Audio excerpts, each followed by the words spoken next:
but that's another topic. Here's some other facts. Turnout went up among people of color in North Carolina after voter ID passed. That's a fact. Turnout went up with a voter ID requirement. It was in effect for a primary election and a general election. The data show turnout went up among minority voters.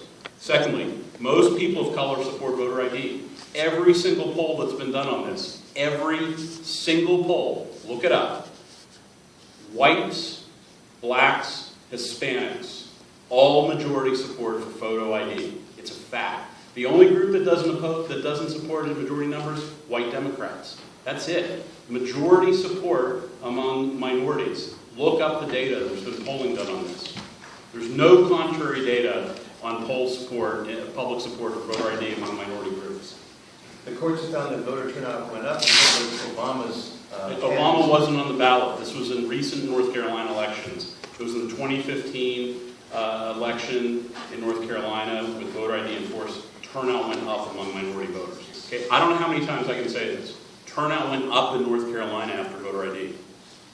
Do we want to talk about theories or facts? Turnout went up in North Carolina. It didn't have anything to do with President Obama being on the ballot. 2014, 2015.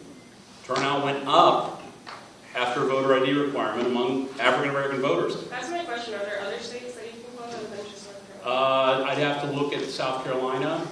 I think Virginia went up. These are states that enacted voter ID. Immigrants, high populations of undocumented immigrants. What's that? What about states with high populations of undocumented immigrants?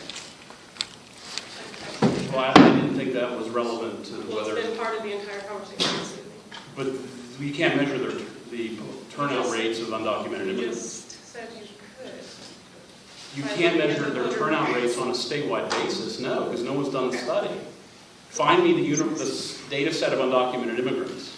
Well, related to turnout, the U.S. Court of Appeals, in the Veazey case, said that notwithstanding the increase in turnout, that's irrelevant to the question of voter suppression.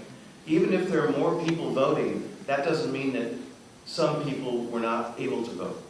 And that's the relevant. Well, that's interesting. So we're going to avoid empirical data about whether or not turnout went up about the victim class that you cite is the victim of these laws. There's no correlation.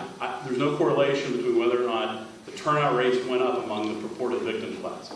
No, not among the purported victim class. Overall turnout. No. Maybe I'll have to say it a third time. Among the purported victim class in North Carolina, African Americans, turnout went up with the existence of the voter ID requirement.